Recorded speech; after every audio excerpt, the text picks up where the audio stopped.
Vou dar um exemplo aqui. Vamos ver se eu acho aqui que a gente vai. Vou compartilhar aqui. Vamos lá. Digamos que a gente tem aqui. Esse daqui é muito interessante. Vou pegar um aqui, ó. Vou pegar esse aqui mesmo. Então veja, eu tenho uma ferramenta aqui em que eu tento agilizar o trabalho da minha equipe. Né? Nós temos algumas ferramentas aqui, por exemplo, pegar aqui, fazer uma engenharia reversa do Oracle. Por exemplo, nós temos aqui as informações, né? Eu digito algumas tabelas aqui. Vamos lá. Tabelas que eu conheço bem aqui, vamos lá.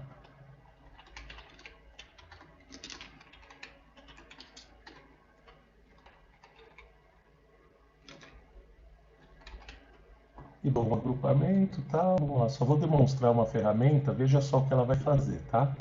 Então aqui é importante a gente logar, né, na VPN, senão não vai rolar.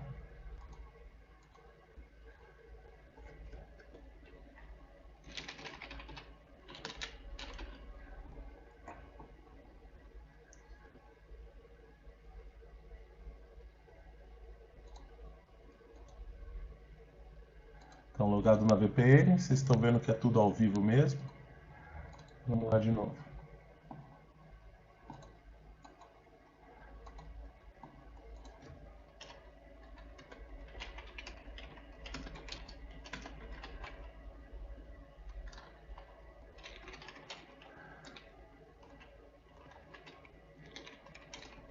Vamos lá.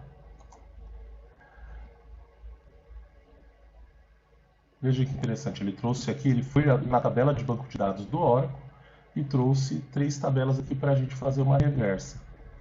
Eu dou uma reversa aqui, ele vai colocar arte maiúsculo, porque eu acho mais bonito maiúsculo. Vamos lá. Eu dou um OK, olha só. Ele vai montar aqui atrás toda a engenharia reversa das tabelas, tá vendo? Olha que legal. Daí no finalzinho, ele vai demorar um instante aqui, e no finalzinho ele vai mostrar algo bem interessante, veja só. Aqui ele está pegando toda a parte de trigger, né, dentro do banco de dados.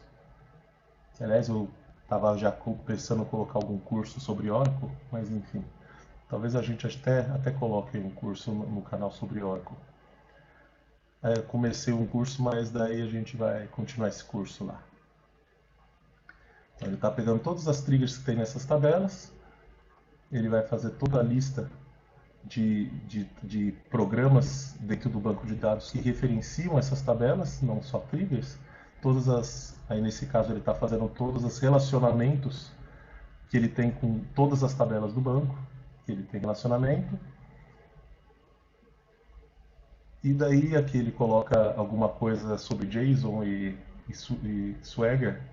E aí no finalzinho ele monta um pseudo-ER. Eu dei esse nome de pseudo-ER porque ele não é de fato um ER, né? Mas ele ajuda a fazer um ER, que eu vou falar bastante sobre isso também. Então veja, agora ele está apenas organizando as planilhas que ele fez.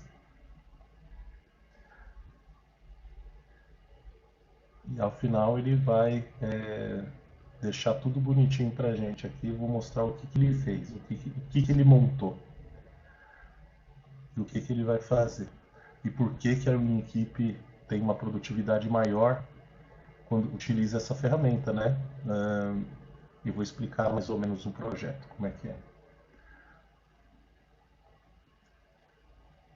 Veja que interessante, ele está aqui fazendo toda a parte de organização, né? Também não era obrigatória na época, mas eu resolvi fazer dessa maneira.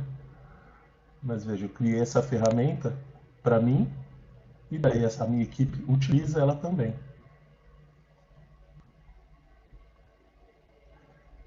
Vamos lá.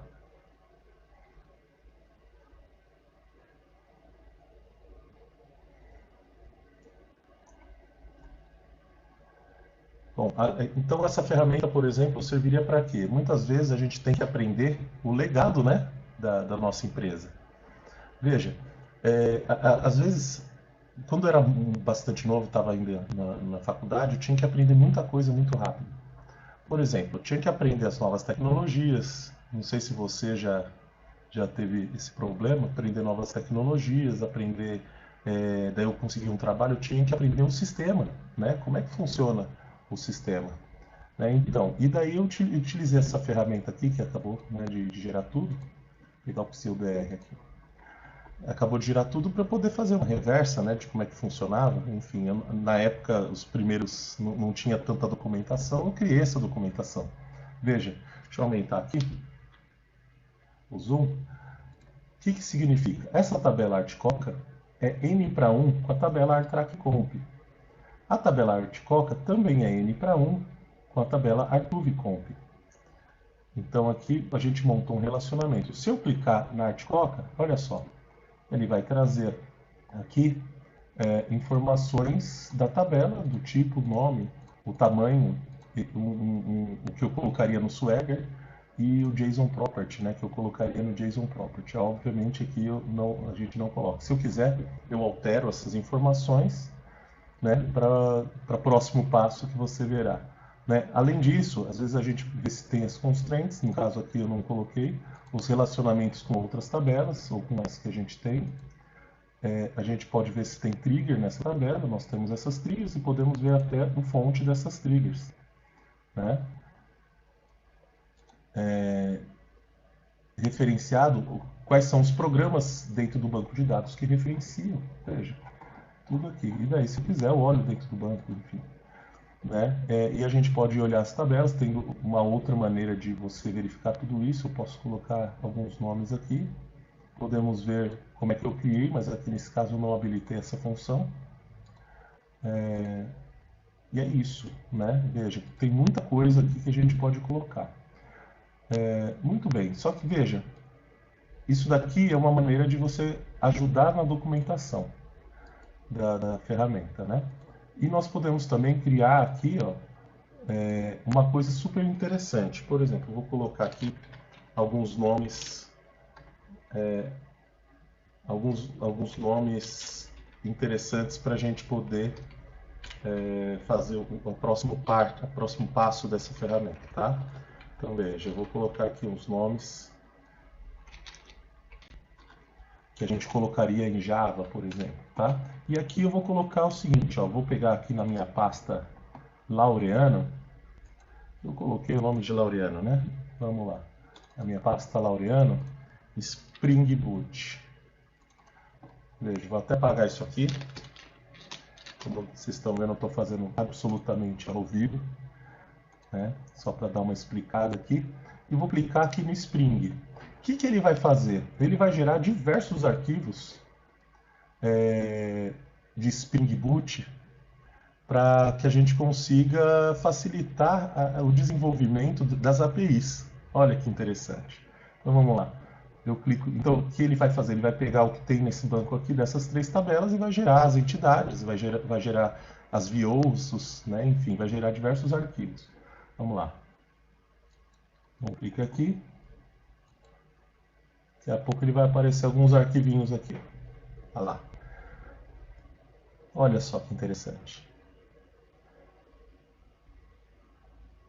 Peguei três tabelas, eles estão criando a tabela de entidade, a tabela de adapter, a de filter, a de PK, né, a de repositório. Olha só que bem interessante que é isso. E, né, as VOs param dentro do nosso nosso padrão de desenvolvimento aqui interno, né? Claro que daí no finalzinho ele dá a mensagem, ó, os arquivos foram gerados. E aqui dentro a gente tem os arquivos. Por exemplo, essa daqui a gente tem a entidade.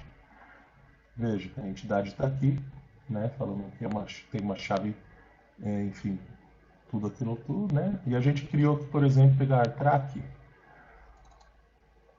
A gente cria também tudo e faz até os relacionamentos lá embaixo, né? No caso aqui, faz o join com a tabela Artcoca, né? E a gente cria esse padrão. Veja que interessante. Então, isso daqui é uma ferramenta interessante que a gente criou na época, né? E serve para bastante coisa. Até vou pegar aqui, deixa eu dar olhar aqui como é que ficou. Então veja, essa aqui é uma ferramenta interessante que a gente tem, que serve bastante. E isso realmente me deu destaque à minha equipe, porque a gente conseguiu fazer muito mais rápido, né? Pelo menos de 30% a 40% do tempo de desenvolvimento das APIs, a gente utilizou só essa ferramenta, né? Que a gente já criou diversas classes ali e a gente programa basicamente a parte do negócio. Veja, não só isso, né? A gente também documentou e fez uma engenharia reversa disso. Provavelmente essa ferramenta eu usaria em qualquer empresa que tivesse Oracle e que fosse Spring Boot, né? Se fosse outra linguagem de programação, se a gente quisesse um Python da vida, ou mesmo linguagem antiga, enfim, essa ferramenta também ajudaria. Veja, eu conseguiria fazer uma, não essa em si, porque essa eu fiz específica, mas tendo conhecimento de como se faz isso, a gente consegue se adaptar rapidamente em qualquer lugar e tendo uma produtividade muito maior.